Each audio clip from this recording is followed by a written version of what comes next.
Alive and alert on the north side of the dirt. It is your man D Real coming at you with another Be Real with D Real, where edutainment is what I do. Be kind of taking it easy, decompressing, kind of, if y'all caught me on Nico Bean's live, it was interesting. A lot of interesting conversation. Y'all like this hat? Y'all like this hat? Y'all like that there? My wifey got me this hat. You know what I'm saying? I like that. It got derailed on the side. Y'all be on. It looks kind of, I don't know. It's got MAGA vibes, but it's KC. So you know what I'm saying. I'm a represent. Today, fall perfectly in line with this football theme. We're gonna have a Black History moment. Black History moment in sports. What Black History moment could that be? Bill Russell?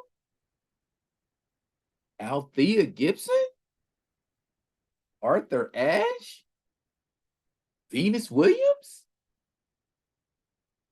Will Chamberlain? Jim Brown? Nah, we got a lot of amazing Black athletes. And we got a lot of athletes who are effective. And now, when I say effective, I mean they're good at what they do, and put in the right place, they are able to shine. Who am I talking about? None other than the incomparable Doug Williams. What is Doug Williams' place in history? Well, y'all give me a second. We're going to get off into that. But before we do, I need y'all to do what you always do for me.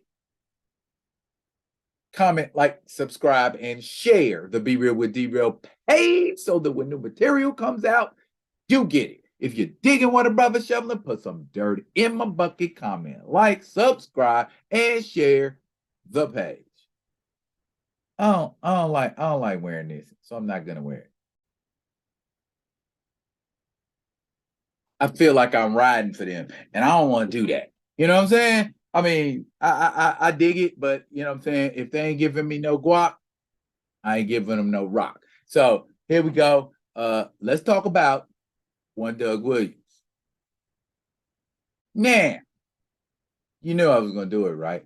What do these three athletes have in common? They play in the NFL. They play in the NFL as quarterbacks. They have all three of them played in at least one Super Bowl. Now, what is the distinction that separates Douglas Williams from the other two? Bruh. Doug Williams was the first Black man to ever participate in and win a Super Bowl as a quarterback. So, shouts out to the one, Doug Williams, for being the first. It's not just Black history, it's American history. Let's find out more about Doug and how he came to be a Super Bowl champion. But Douglas Williams was born August 9, 1955 in Zachary, Louisiana. And he began playing football at the age of 7. He played quarterback for Cheneyville High School, amassed 1,180 yards and 22 touchdowns, but nobody wanted to recruit my man for college. Enter one legendary SWAC football coach by the name of Eddie Robinson. Shouts out to my man Shannon McKenzie. I got a homeboy who actually played for Eddie Robinson, played for the Grambling Tigers. But anyway, he was offered a scholarship in 1973. Okay? And he played as the quarterback. His starting record was 36-7. It's impressive enough for him to get into the running for a Heisman Trophy and won the SWAC conference in 74 and 77. Doug Williams, guided by Eddie Robinson, made the NFL notice him when the NFL didn't want no black quarterbacks. Okay? The Tampa Bay Buccaneers selected him in the first round of the 78 NFL draft. He went 17th. Not bad. Over a 5-year tenure with the Tampa Bay Buccaneers. First, let me tell you a little something about the Tampa Bay Buccaneers in 1970s. They were the first expansion team, one of the first expansion teams to come into the NFL. The Tampa Bay Buccaneers came into the NFL in 1976. I believe I was in the 4th, 5th grade, something like that, when they came into the NFL. The Tampa Bay Buccaneers had the distinction of not winning a single damn game in their first 2 seasons. Now, enter my man, Doug Williams. When Doug Williams came to the Tampa Bay Buccaneers, they went to the playoffs in 3 of the 5 seasons he played. Okay, so already we see Doug Williams making teams he came to better. He made Grambling better. He made the Tampa Bay Buccaneers better. Now, a strange thing happened in 1982. Doug Williams left the NFL and went and played in the upstart USFL. Now, let's do some number figures. When Doug Williams was playing for the Tampa Bay Buccaneers, starting for the Tampa Bay Buccaneers, you know how much money he was getting paid? $120,000 a year. I have had jobs where I made that much money. I've had a business where I made that much money, and I had to put my body on the line for it. See what I'm saying? And interesting fact, 12 backup quarterbacks at the time Doug Williams played in the NFL for the Tampa Bay Buccaneers made more than $120,000 a year. So Doug Williams is a quarterback, but he's still a black man, and he's subject to, I don't know what it is in this country that black men get subjected to, and they just got to take it on the chin. I hate that shit. I hate it, man. Why would you pay your friend? He was playing around the same time as Joe Montana, Boomer Esiason. Shoot, who else? Roger Staubach. I guarantee you, Roger Staubach and Joe Montana were not making no damn $120,000 a year, and you got them to the playoffs 3 out of 5 seasons. I'd have left too. You see what I'm saying? But a strange thing happened in the USFL. It folded. So Doug Williams had an offensive coordinator at Tampa Bay by the name of Joe Gibbs.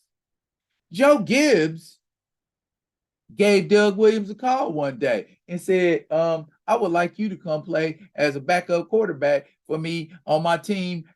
We're going to call them the Washington Commanders now because that's their name, but that wasn't what they were always called. They were called the Atari name. But we're not going to get off into that. Okay. Enter the 87-88 football season. Doug Williams is playing for the Washington Commanders. And they are going to the Super Bowl. Yeah, they're going to the Super Bowl. Why? Because of Doug Williams? No, because of a fella by the name of Jay Schrader. But Jay Schrader got injured during the playoffs. And Doug Williams had to come in and play for him. Okay. You could tell by this picture